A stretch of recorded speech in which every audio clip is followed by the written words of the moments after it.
And yes, we are live. Don't send your children to school without doing these 10 things. Do not send your children to school without doing these 10 things. Hi, everyone. My name is Ayo Adedeji. I'm the founder and the lead consultant at the Model Family Focus. And at the Model Family Focus, what we do is that we teach parents how to parent. Yes, we teach parents how to parent. We equip parents with skills and tools and strategies that they need to raise well-rounded, balanced children. Where are you joining me from tonight? I'm so excited to receive you tonight. Yeah, I'm so excited to receive you tonight. And today we are continuing our holiday blueprint series. We have started for about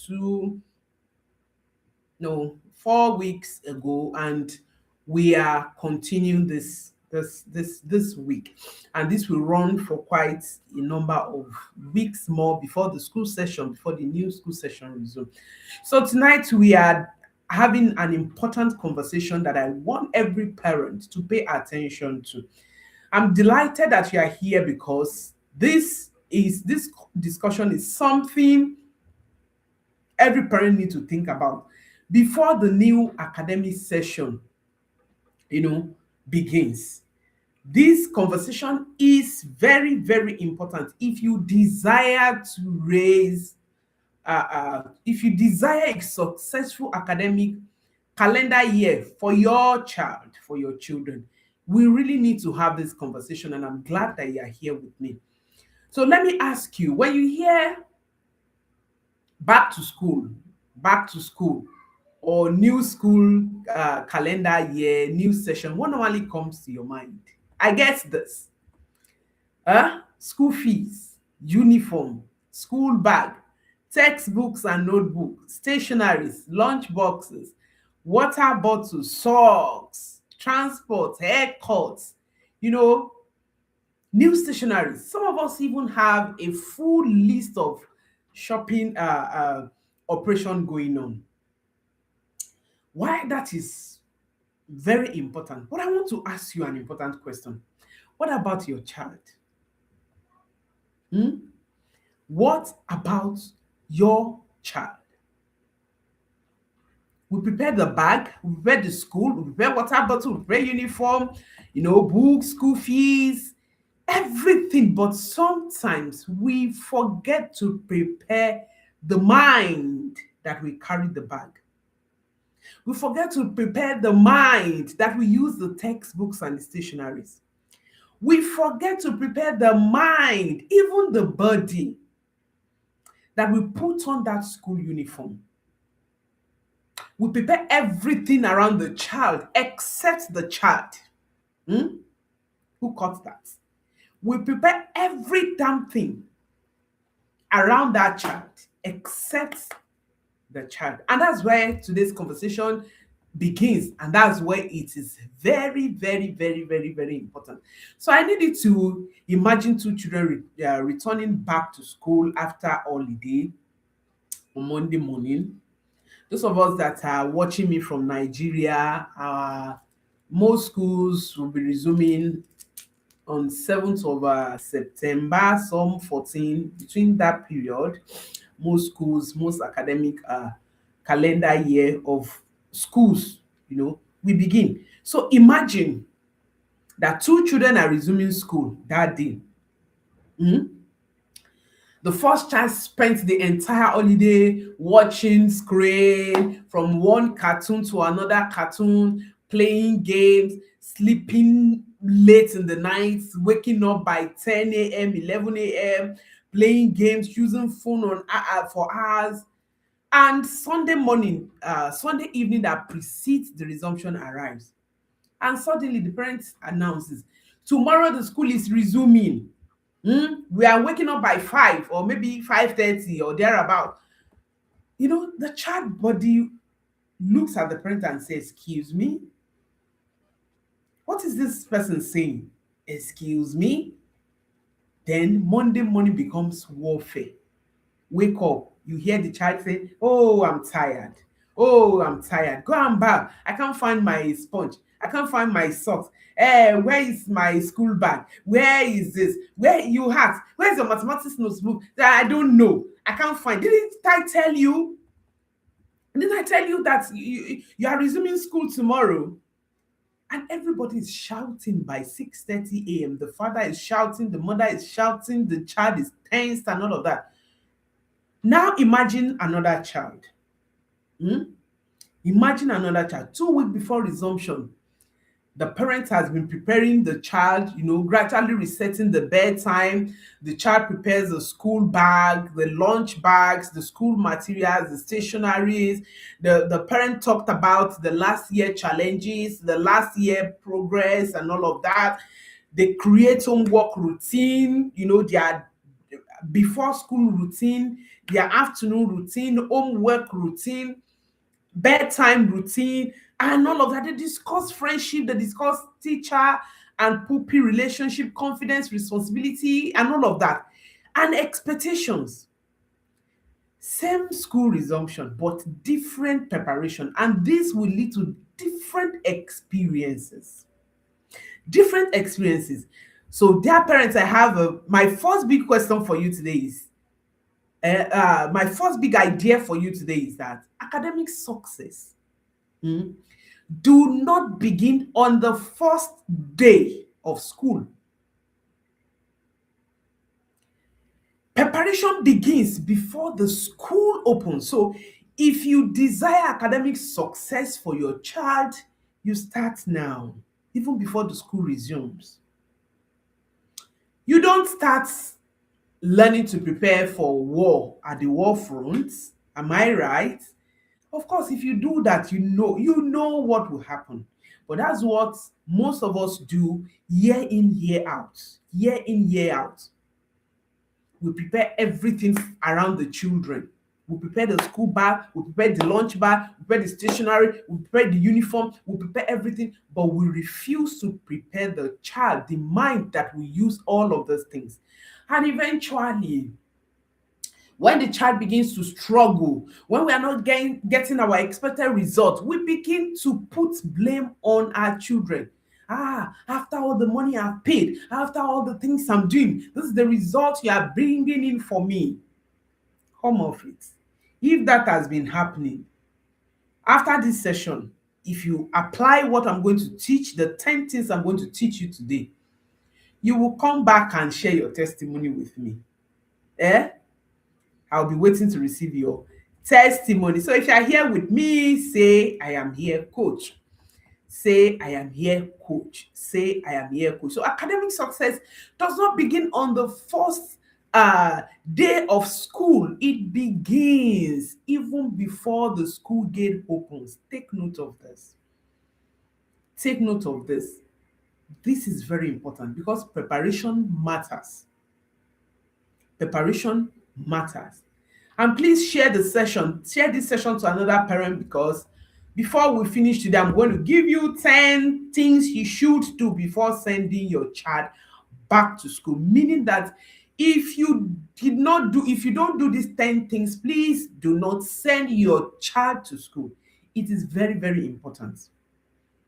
Send the link to this session to your friends, your families, your people who are co-parenting with you.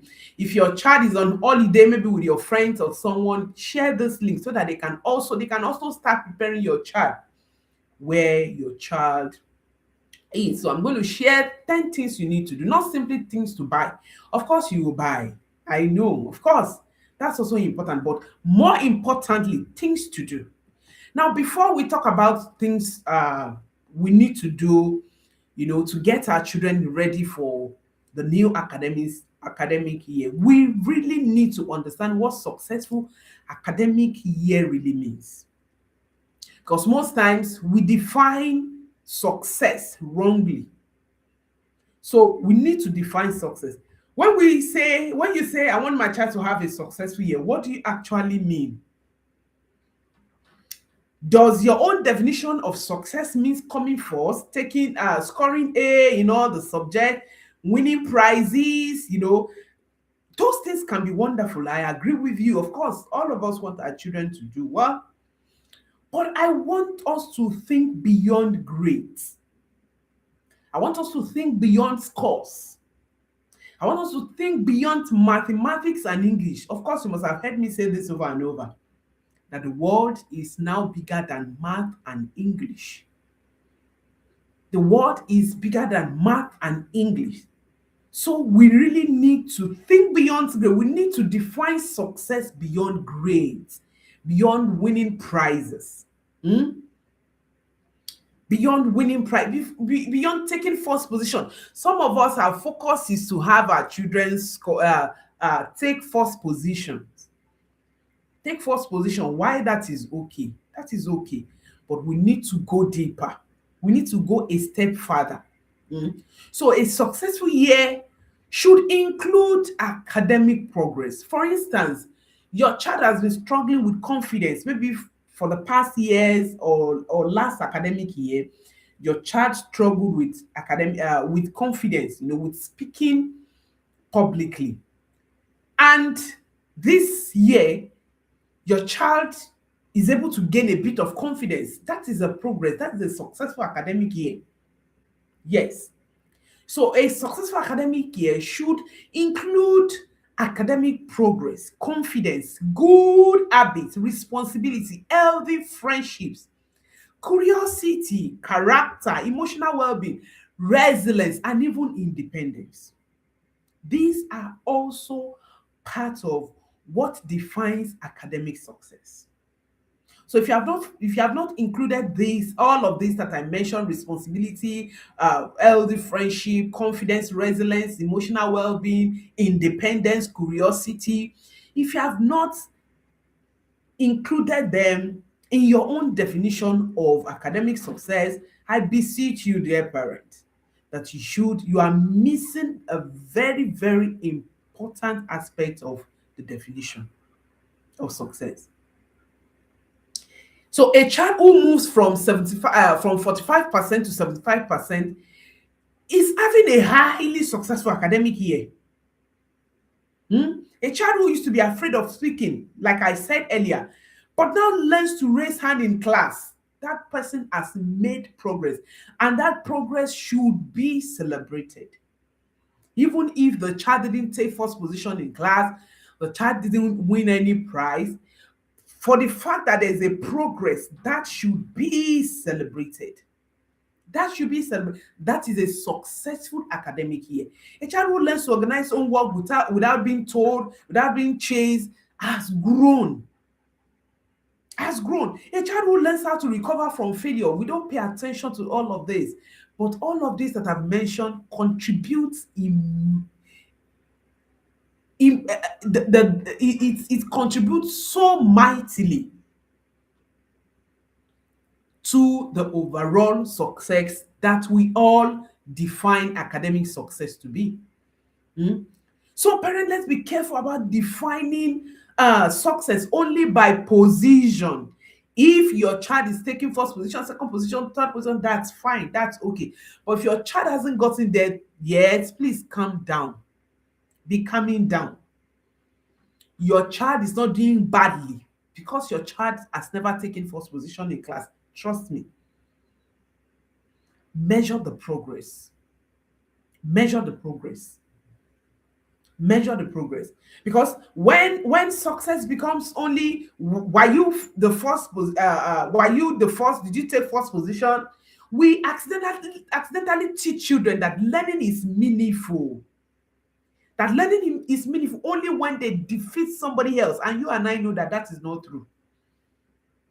That is not true. Education should certainly involve excellence. I agree, but excellence is bigger than competition. Excellence is bigger than competition. I want your child to compete with who your child was yesterday, not with another child. If you are listening to me here and you are fond of comparing your child, I've heard many parents say this, especially during end of the year school session. When a school session is rounding up, you will hear things that I usually make posts. around that time. Usually, Ayo that took first position in your class, does he have two heads?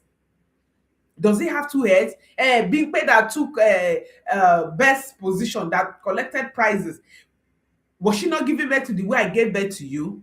Those are demeaning statements. That is the truth. Because your child is not being paid.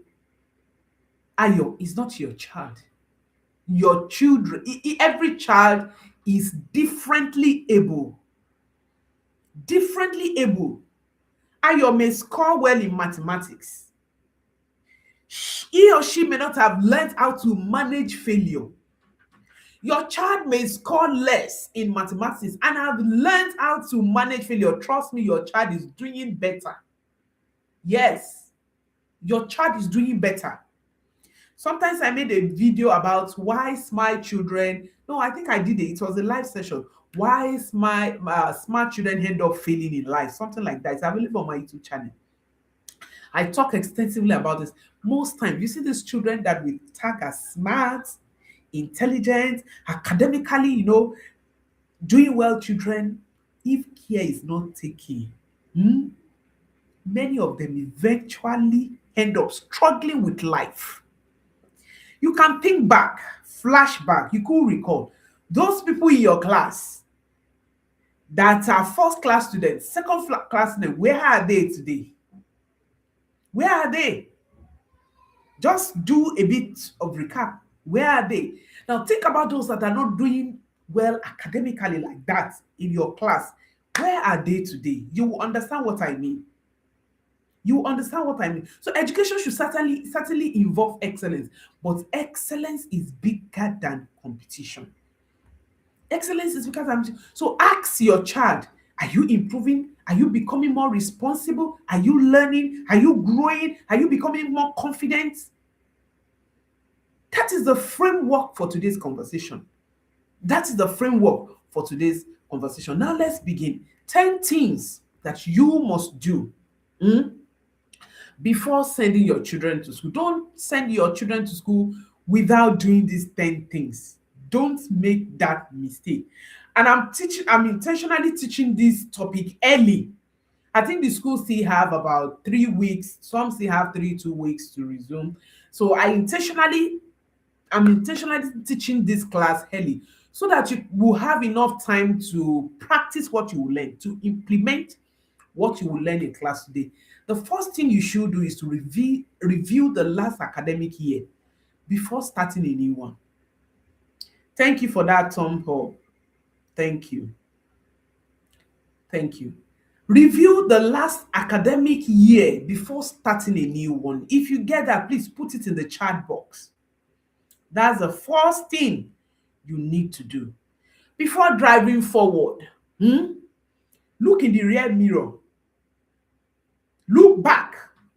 Many of us, we just, we are going. School has resumed. Oh yeah, you are going. My child is moving from year 1 to year 2, from year 2 to year 3. Oh yeah. Move on. No. The first thing you need to do is to review the last academic year before starting a new year. Put that in the chat. Let's hear if you get that. Not because you want to live in the past, no, but because the past contains information, vital information for that matter, important information for that matter. Don't just move into new academic year without asking what actually happened last year. What did we get right? What didn't we get right? What did my child struggle with? What needs to be replaced? What system needs to be replaced and all of that? Take time with your child and review. Ask, what did you enjoy most about school last year? We have been doing this in our home from time. 2 days ago, we still talked about it. Our children still told us, "Oh, I didn't like this. I didn't like this in the last session. This didn't work last session. We need to do this." Ask, what subject did you enjoy? What subject did you struggle with? What subject was difficult? What made school stressful for you last session? So that you can put a system around it. Like I said in my introduction, we prepare everything around our children, but we fail to prepare our children, the main person, the mind, the body. We fail to prepare. Ask, what are you proud of? What do you wish had gone differently? What do you want us to improve? What do you want us to stop doing? Hmm? And please, when you ask this question, listen. Many of us are used to giving speech, listen carefully. Don't be judgmental. Listen. If your child says, I don't like mathematics, don't immediately say it's because you are lazy. No. It could be that the teacher's method, the teacher is using a different learning style that your child is used to. Hmm? Don't immediately respond, you are lazy. You have closed conversation if you say something like that. Even if your child complains about a teacher, oh, that I don't like my teacher, don't shut that down. Don't say, why you should like your teacher. Your teacher want the best for you. No, you need to investigate. Think, why? What what made you feel that way? Is there anything going on? Hmm? So these are the questions that we need to ask. When your child says, I don't understand when the teacher moves very fast, don't don't just shut down the conversation. Perhaps it's foundational issue. Perhaps the child needs additional help. Perhaps there's anxiety. Those little things, we do not pay attention to it, and we need to get that. Your child may even say, I hate school. Yes, I've heard our children say that, oh, I hate that school. I don't like that school. So instead of saying, you must like the school, oh, you must go. I'm paying plenty of money, and I'm doing this. No, ask what make you feel that way. There may be things going on that you do not know. So when you say things like that, you shut down the conversation. Investigate. It may be bullying, maybe someone is bullying your child. It may be that the teacher is even bullying your child. It may be a social anxiety, it may be academic pressure and all of that. It may be teacher relationship. Last time, our teacher, one of our son's teacher, left, and another teacher was brought. And whenever the children want to talk, maybe the teacher is doing something and they're asking questions or they are trying to correct you, she will shut them up and she say, no, do you know more than me? That's a teacher telling a pupil like that. So you never can tell, there could be something going on. And that is an avenue for you to discover what exactly the issue is. So you need to investigate. You need to do academic health check, review performance, review attendance, review study habits, relationship behavior, confidence, feedback from teachers. Don't joke with that too. Physical health, extracurricular participation. All right.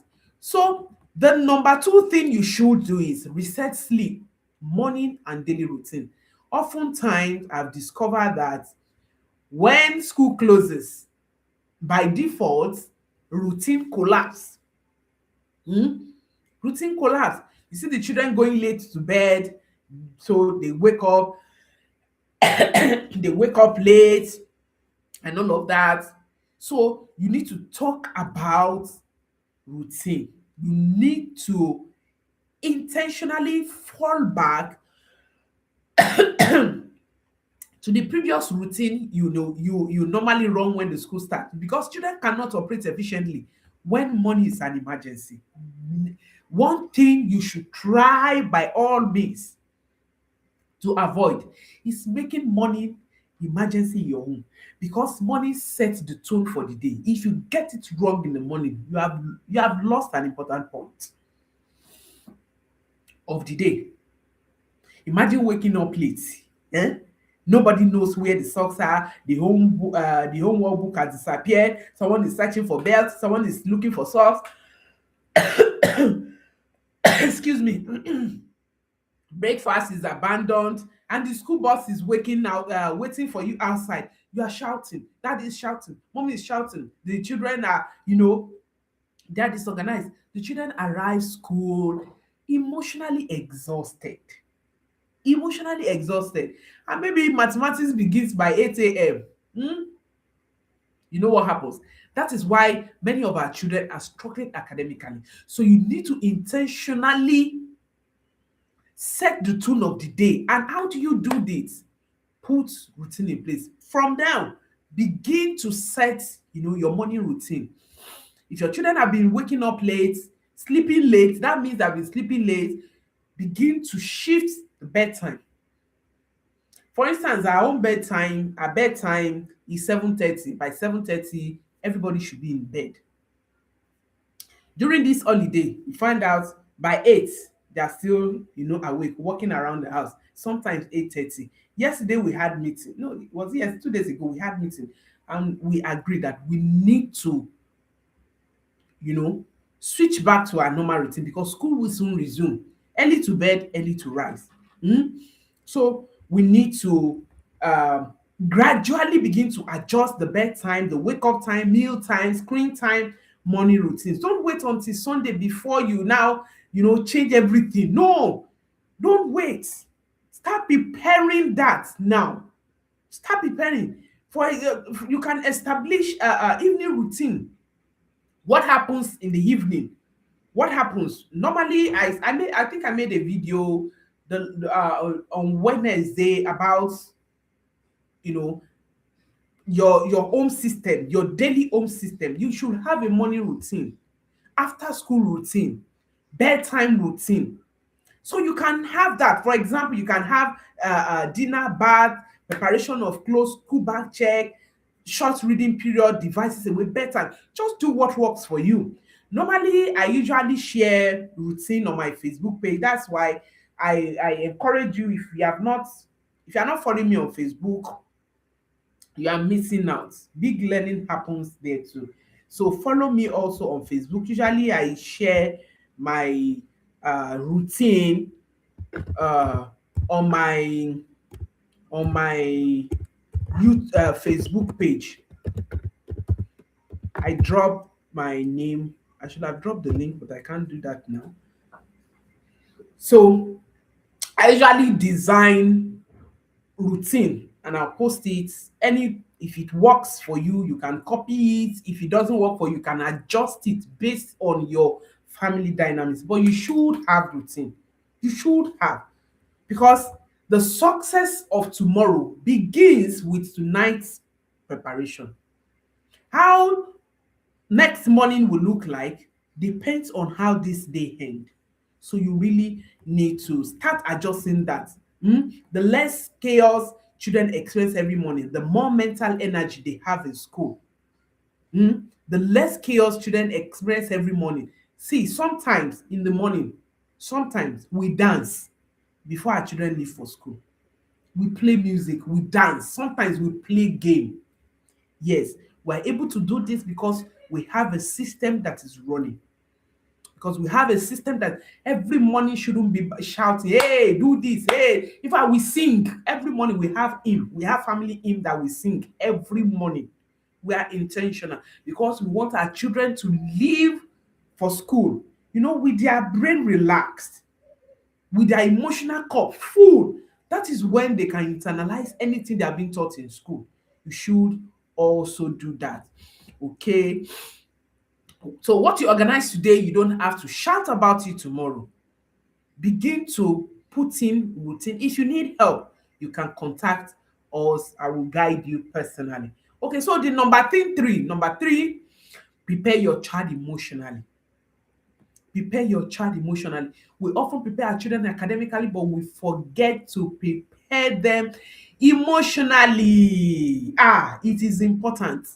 I made a video sometimes about how to raise emotionally intelligent children. And in that video, I remember I said this because it is true that an emotionally intelligent child has higher chance to succeed eh, than a child who is even doing well academically but who is not emotionally intelligent. So we need to prepare our children emotionally.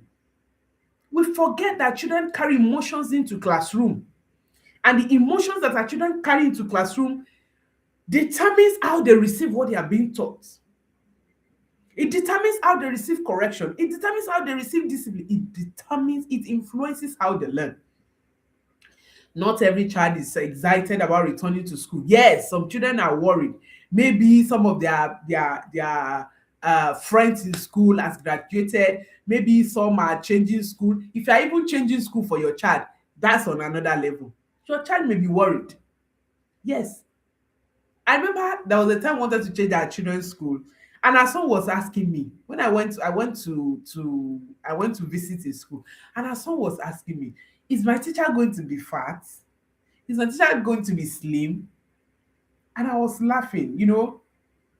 To you, it may mean nothing, but one thing I discovered is that she loves slim teacher. I don't know why. I don't know why. So to you, you might think, "What is this? This is nonsense." It is not nonsense. I have to prepare his mind. Well, I don't know if your teacher is going to be fat or your teacher is going to be slim, but what I know is that physical appearance doesn't really matter. What matters is that how your teacher is able to connect with you, how you're able to connect with your teacher, and how well your teacher can influence you. So we should also prepare our children emotionally. Hmm? You should also prepare them emotionally. Perhaps your child struggled last year academically. Maybe your child was bullied. Who knows? Who knows? Maybe your child was worried about a particular teacher. You need to you need to deal with all of this, because it shouldn't split into the next academic year if you actually want to position your child for success. So you can ask, what are you excited about? What are you worried about? That's preparing your child for emotionally. What will make you feel more prepared? And listen, don't interrogate. Listen carefully. Create safety. A child should be able to tell you that, "Mommy, I'm scared. Mommy, I'm scared," without feeling afraid, without feeling judged, you know, without hearing immediately, "What are you scared of? Are you a baby? Why are you scared?" Shey you used to say that. Don't say it again. Please stop it. You are closing conversation. You are suppressing your child's emotion. You are telling your child that what your child is telling you does not matter. And in the real sense of it, it matters. It matters, because that is what will influence the result that you will get. Because fear does not disappear because we insult it. Because you shut your child's fear, doesn't mean that the fear will disappear. It will hibernate. Yes, it will hibernate. We should help our children to name fear and to develop a plan to deal with it.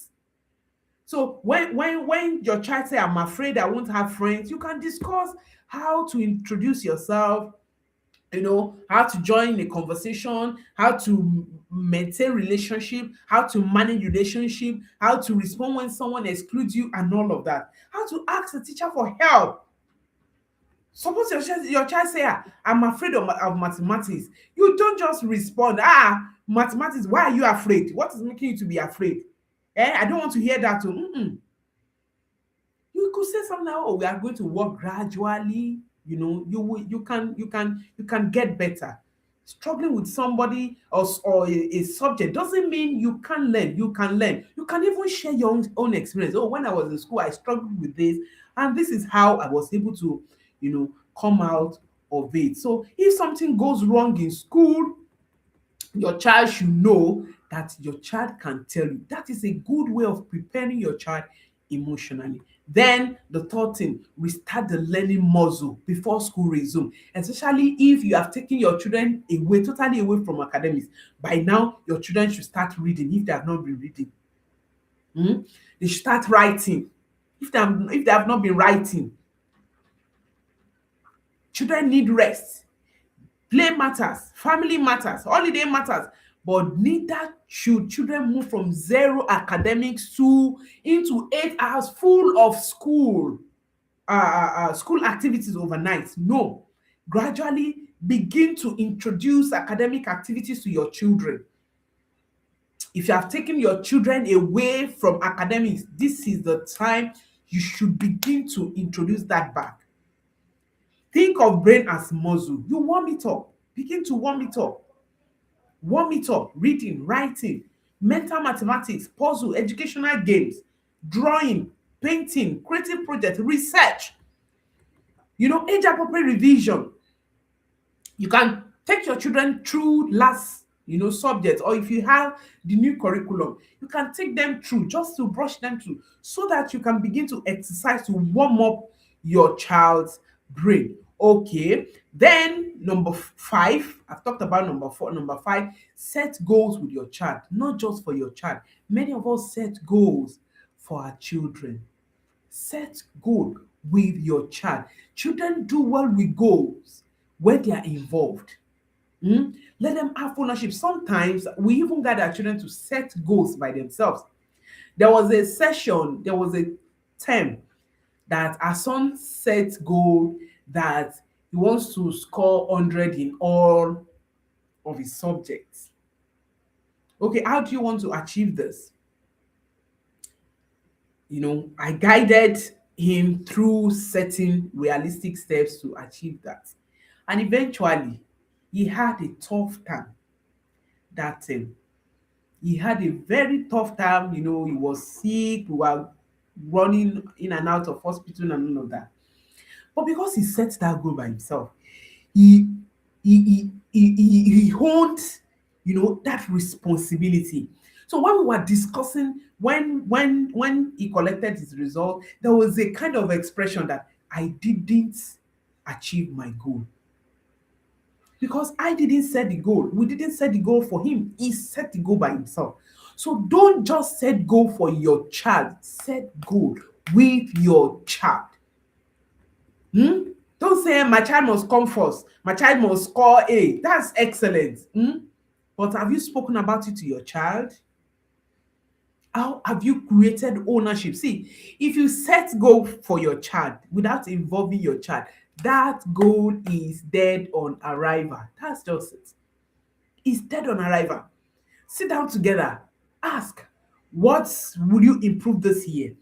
Maybe your child say, I want to improve in mathematics. Okay, how do you want to achieve it? Now let's make it specific. If you want to improve in your mathematics, what do you need to do daily? How many minutes do you need to study mathematics daily? What do you need to do to become better in mathematics? So help your child to guide your child to set goal. Don't set goal for your child.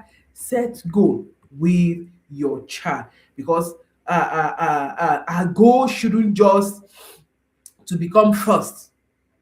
No, that shouldn't just be the goal. Effort is controllable. Preparation is controllable. Consistency is controllable. Attendance is controllable. We can actually make all of this happen. Then number 6, create a home learning system before school starts. Create a home learning system before school starts. Now let's talk about homework.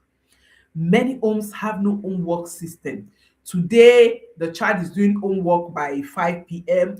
Tomorrow is by 3 p.m. Next tomorrow is by 9 p.m. And not different time, different period, different location. Today is on the sofa, tomorrow is in the bedroom, next tomorrow is on the dining table, and all of this. No. Create structure. Create structure. Decide, when will homework be? Where will homework happen? It is important. Our children, one of the things that we have never struggled, when I hear parents say, my children don't like doing homework, but we have never struggled with that. We have a system. Once they are back, sometimes they even do their homework before they eat. Before they have their snacks or do anything, they say, Mommy, I first want to do my own fun. We have a place where we do our own fun. They do home fun. Our children don't struggle with home fun. Why? Not because they are good children. No, because there is a system that is run. There is a structure. We have created structure. You don't just come by 9 p.m. and say, hey, I forgot my own fun. It really happens. So you need to decide, when will homework happen? When? Where will school supplies be kept? When will we complete assignments? Where will devices go during study time? You don't need a luxury study room, just a corner in your home. It's okay. Just agree, okay, this is where we'll be having our own work. This is where school supplies uh, will be kept. Just a small organized corner can work. You don't have a magazine, perfect. You don't need a magazine perfect. If you can afford it, that's fine. But if not, just a section of your house will work with good lighting, minimal distraction. It's not where you have TV. It's not where you have a sound system, so that your children can focus. Basic supply, a chair and a table for age that is age appropriate for your child, books within reach, stationery within reach. Then you establish a routine. For example, when you return back home, is it to eat? We do this with our children. Do it with your children. Don't just do it for them and say, this is how you will be running. This is the routine. No. Sit down together with your children. Agree. How do you want to do you, when you come back from school, do you want to have your meal first, or do your own fun? Let them choose. Agree. Guide them. Then implement it. They may not work with it perfectly initially, but if you continue, if you persist, it will run by default with time. It will run by default with time. All right. Then the next thing is to teach organization and responsibility. That's the seventh thing you should do. We are talking about 10 things that you must do before sending your children to school. Teach organization and responsibility. Successful students are not always the most naturally intelligent. No, no. Many succeed because they develop good system. As a matter of fact, if you have an intelligent child, a smart child, you need to watch that video that I made. Why smart children fail? Why smart children end up failing? You need to watch it. Hmm? If you have a very intelligent child, a smart child, but you lack structure, that child may still struggle. Hmm? And a child who is not actually doing well academically but has a home who is running on structure and system, that child may do well. So a child can succeed eh, because of good systems, not because actually the child is naturally intelligent, naturally smart. No. Teach children how to manage their responsibility, prioritization. Teach. Even your toddler can learn. You just need to use age appropriate language, age appropriate tools. Young children can gradually learn how to pack their school bag. Our son has been packing. In fact, even before he resumed school, he packed, he's the one that normally pack his siblings' lunch bag. He will fill their water bottle and pack it in their lunch bag. He was around 2. So young children can learn to pack their bags, keep track of their books, prepare their uniform. I don't do that. We don't do that to our children. Even our baby knows. They prepare their school uniform, their underwears, their socks a night before. That is teaching responsibility and organization. How to organize home, putting shoes in the right place, remembering water bottle, packing their cutleries. And older children can manage assignment deadlines, projects, study calendar, extracurricular schedules, and all of that. The goal is not independent overnight. No, that is not the goal. It is gradual transfer of responsibility. Gradual transfer of responsibility. You don't want to do everything for your child. You are the one packing the lunch bag, you are the one packing the food flask, you are the one packing the water bottle, you are the one packing the socks, you are the one looking for socks, makawai. You will end up being stressed. You will end up being stressed. Tomorrow is Sunday. Her children, they have arranged their underwear. My own is just remind them, have you done this? Yes.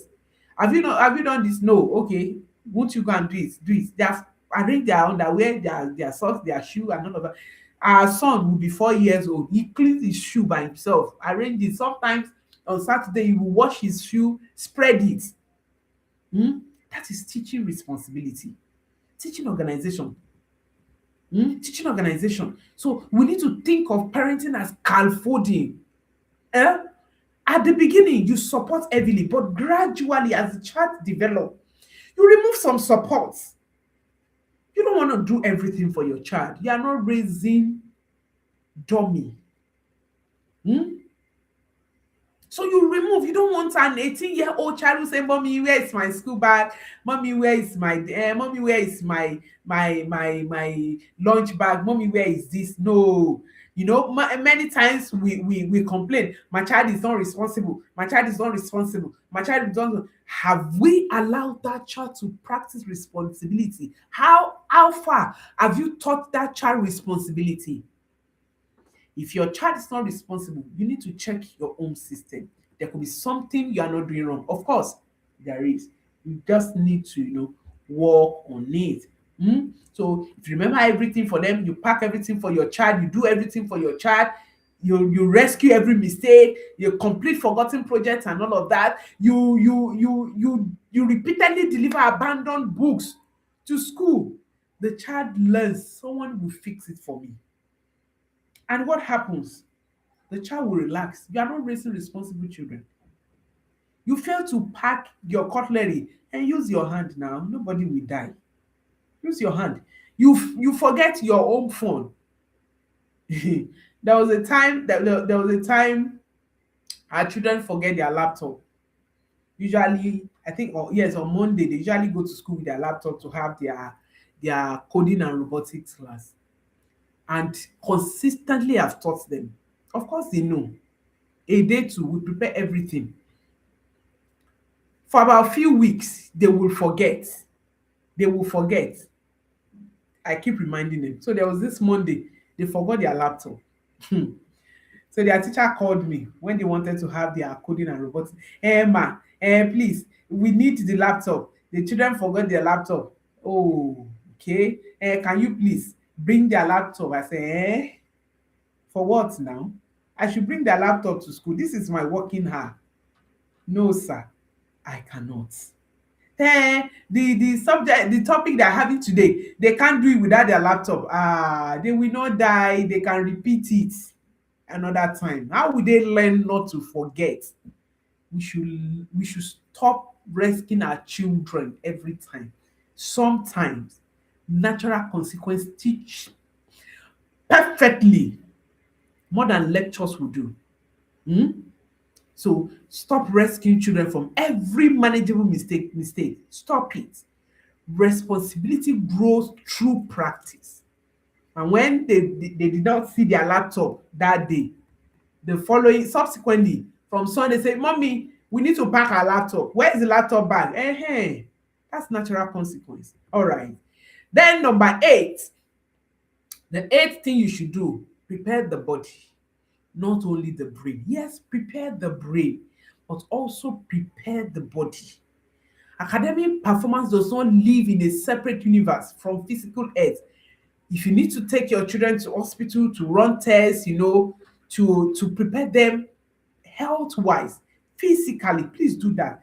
Because a tired child will struggle to concentrate.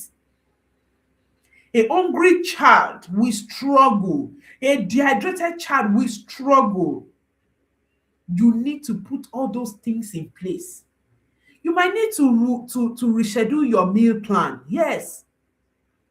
Recently we had to reschedule our meal plan in the home. We need to remove some things that we are doing. If you have been feeding your children with processed food, with junks and all of that, you may need to reorganize. It is important. Hmm? A child spending half the night on social media may struggle the next morning. Prepare sleep, prepare nutrition, hydration. It is important.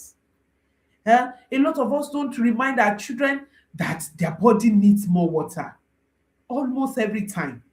That's one of the system I'm still trying to impute in our children. Your body needs water. It's time to take more water. You need more water. Physical activity, vision, check it. Hearing, general health, dental health. Prepare the body. Don't just buy school uniform, don't just buy socks, don't just buy school bags, lunch bags. Prepare the body, let the body fit, let your children resume school healthy. If your child repeatedly complains that writing on the board is blurry, don't call the child careless. No, investigate. I went to high clinic during this holiday to make inquiry. Do I need to bring my children for eye check? Hmm? Dental care. This is very, very important. If there are medical needs, take care of it. Ensure the school understand what is necessary. Take care of phone. Phone. I've talked about this. Gadgets. When you introduce your children when you expose your children excessively to screen, it affect their vision. It affect even their sleep. That's why in our own, once it is 5 p.m., except it is very, very important that we are learning or we are watching our monthly church program, once it is 5 p.m., no child should be on screen. No child should be on screen. You should work on that. Work on technology exposure. How long do you put your children on screen? Yes, technology is part of modern childhood. I know, I understand. Our goal is not necessarily to pretend device doesn't exist. No. But children need boundaries. They need healthy boundaries. Hmm? If a child goes to bed holding device, you may have invited the entire internet into the bedroom, and that is dangerous. And that's why I keep saying that you need your family digital master plan. You need your family digital master plan. We have a family digital master plan guide at the Mother Family. The link is available on the in my bio. You can get one. It will guide you on how to, work around digital devices in your home. The reason why many children are struggling academically is because of their exposure to screen, to digital devices. You need to watch it. You need to watch it. Then number 9, build a parent-school partnership early. This is even very important if you are changing your children's school. Last week we talked about how to choose the right school for your child. If you missed that session, please, you need to watch it. It's available on my YouTube channel. And if you have not subscribed to this YouTube channel, you are missing a whole lot. Every Saturday we are here talking about parenting. Every Wednesday you will receive a short video talking about different aspects of parenting. Subscribe, click the notification button so that you will get notified when we are live. So begin the year as a partner. Even if you are not changing your child's school, one thing that we normally do before school resumes is that we meet with our children's school proprietors and teacher even before the school resumes. Know who will be your children's new teacher. This is a new calendar year. Possibly your child is, of course, your child will be moving to another class. Who will be teaching your child? When a parent meeting, what you should do. Uh, if your child is struggling, how would the school contact you if there's emergency? These are things that we need to, prepare. You need to prepare. Don't assume that everything will be all right. You need to even give your children's teacher opportunity to be able to express themselves to you. Mm? You need to let your children, your teacher know that you are a partner, you have the same goal, you have the same project at hand. And the project is that ensuring that your child, come out well, both morally, emotionally, academically, socially, and all wise. So you need to be able to get your children's school, your children's teacher, get along with what your expectations, even as a family, because relevant information can help your teacher to support your child greatly. Hmm? You should partner because partnership works both way. Don't also assume that my child cannot do that. You know that sometimes teachers see what we parents don't see at home. Why? Because children spend most of their active hours in school. So when your children teacher is giving you a feedback, don't look down on it. You may need to listen, investigate, and ask questions. Likewise, teachers should not assume parents have nothing useful to contribute. No, if you're a teacher, you are listening to me. Don't I was in a discussion where a teacher was saying that a parent cannot tell me what to do to our child once the child is in school, is in my class. No, that is from a place of ignorance. Parents and teacher, they are partners, they are working together. As a teacher needs to contribute, even the parents also need their own contribution. Then number 10 thing, prepare your child's mindset and character. Nobody is putting anything in the chat box. Are we getting anything at all? I've mentioned 9 things and I can't see any in the chat. Are we even together? Are we together? I'm on number 10. Number 10 thing you must do before you send your child to school. Prepare your child's mindset and character. And perhaps this is the most important one. You can buy every textbook. You can create the perfect timetable. You can change your main plan. You can choose a wonderful school. But eventually, your child must develop an internal attitude towards learning. Your child must develop an internal attitude towards learning. This is probably the most important thing among these 10 that I've talked about. So you need to make your children to know that a difficult subject doesn't mean I'm stupid. It doesn't mean I'm a failure. No, you need to help your child to develop a positive mindset. A poor score doesn't mean I'm a failure. A mistake means there's something here I have not mastered yet. There's something here I have not mastered yet.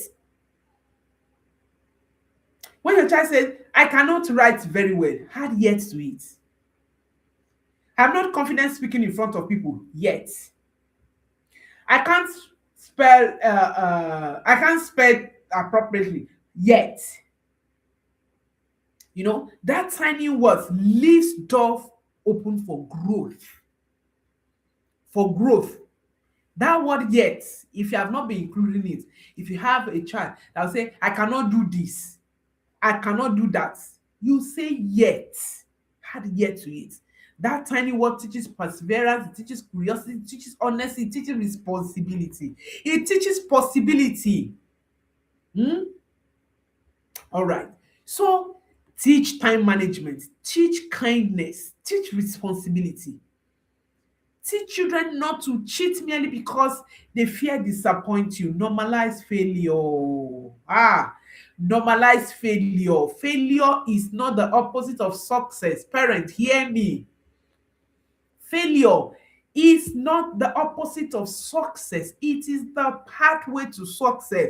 Do not pressure your children to learn. Encourage them to learn. If you pressure your child to learn, you can raise a child who is doing well academically, but who will eventually struggle in life. Some of us are where we are today because of how we were taught, the perception we have about success. Normalize failure. Should we be careless about our children? No, that's not what I'm saying. I've talked about putting structures in place. But don't be afraid that your child will fail. I have shared this sometimes ago. Hey, our children was they were preparing for exam. So I think it was the first day of exam. They wrote phonics. And when I went to pick our children in school, my daughter's teacher called me. She said, Ma, your Hallelujah didn't do well in phonics exam today. Please, you need to help, you need to teach, you need to do this, and so that she will not fail. I was when she was talking, I was like, okay, maybe she needs to study more, she needs to prepare. But when she finished, so that she will not fail, I was like, so that she will not fail. What is wrong about failing? I have failed before. As a matter of fact, we need to create platform from our at home for our children to fail, so that when they eventually fail, because of course now the stake is low. When they fail now, the stake is low, so that when they eventually fail in life, they will be able to manage failure. The reason why someone want to take his or her life because the person failed an exam, it's because the child has not learned how to manage failure. At some point in life, we will be faced with challenges, whether we like it or not. So we need to have, teach our children to grow up with this mindset. Hmm? With this mindset. Some parents accidentally create environment for dishonesty because you are pressuring your child. A child scored 85 and you ask him, what happens to the remaining 15? Without even celebrating that 85%. Hmm? A child gets a composition, you ask, who came first? The person that came first, does he have two eggs? You have not even celebrated the effort that the child put in to even take the first position. Some of you, a child will even score 95 and you will still ask, what did Chinedu get?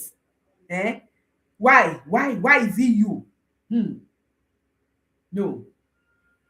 When you do that, the child will eventually conclude that my parents are interested only in numbers, and they will work hard to impress you, even when they are struggling in other areas of their lives. Hmm? Celebrate success. Celebrate excellence, not just success. Celebrate progress, not just the result.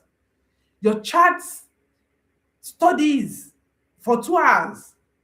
Even if your child didn't come take first position, celebrate. Oh, I appreciate the effort you put in into studying 2 hours daily, even if it's 30 minutes or something. Celebrate progress. Celebrate progress.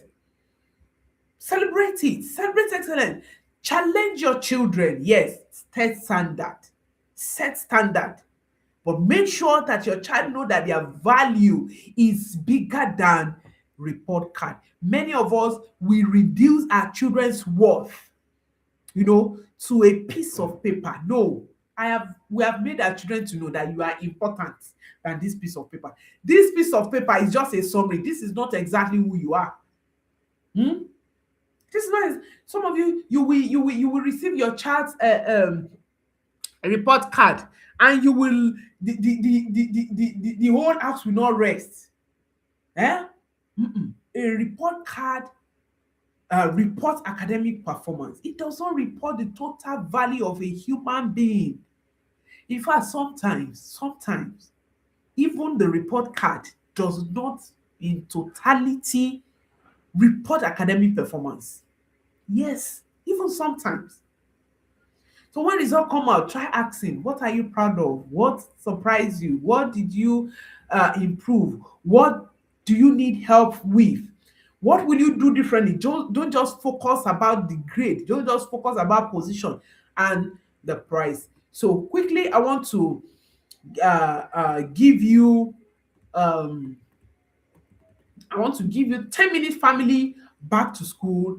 Um, I'm trying to call it up here.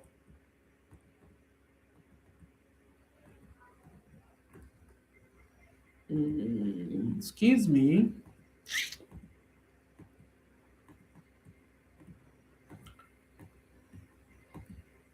Sorry. Okay, I call it Coach Ayo back to school checklist. Yes, Coach Ayo back to school checklist. I quickly want to do a recap. So before your child returns to school, review the previous academic year, know what worked and what need improvement. Then set routine, sleep, wake up, screen, morning, homework, and all of that. Then number 3, prepare emotionally.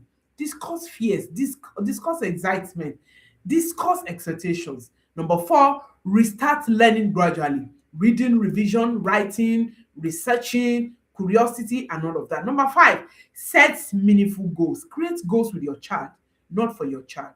Create goals with your child. This is important, not for your child. Number six, build a home learning system. Study space, home workspace, homework routine and resources. Number seven, teach organization and responsibility. Gradually let children own their school responsibility.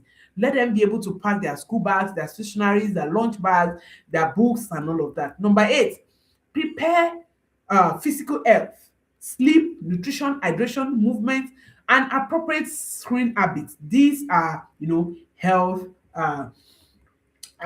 systems that we need to put in place. Number nine, build the parent-school partnership. Communicate early and do it clearly. Communicate clearly. Then number 10, develop mindset and character. Help your children, teach your children, guide your children to develop positive mindset and character. Teach resilience, teach responsibility, and healthy attitude towards mistake, towards failure. So if you do these 10 things, honestly, you have prepared far more than a school bag. Honestly. And I can assure you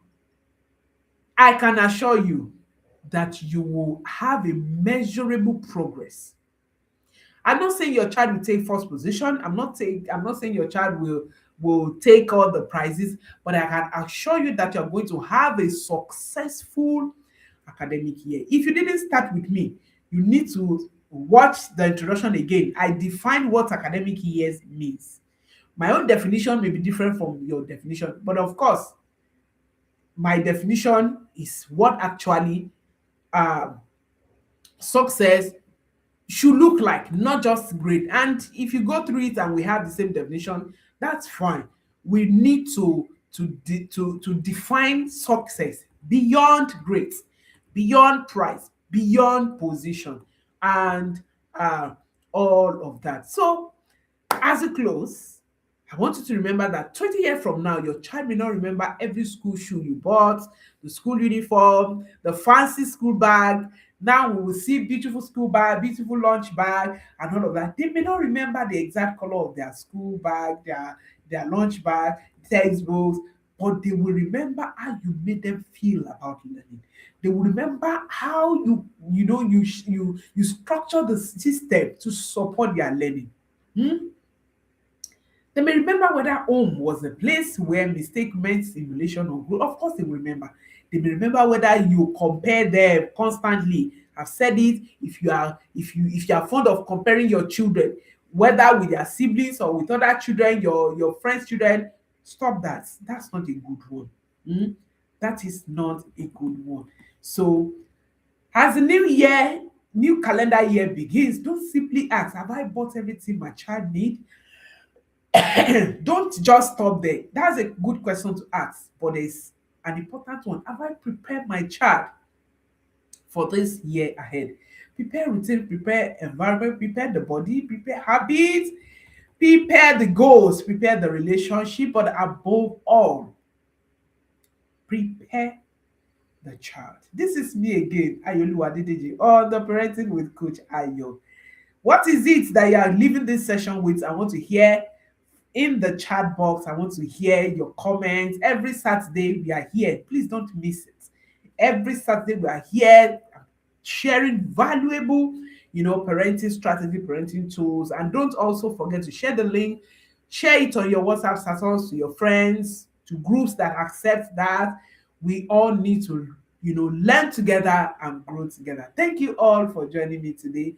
Until next time. Oh, before we close, I want to remind you a free 3-day parenting masterclass is coming up September 14 to 16. How to raise well-behaved children without yelling, threatening, or being too harsh. Please don't miss it. If you have not registered, if you have not joined, please join. This is another masterclass you shouldn't miss for any reason, because your children deserve better. This is me again. Until next time, keep parenting with intention.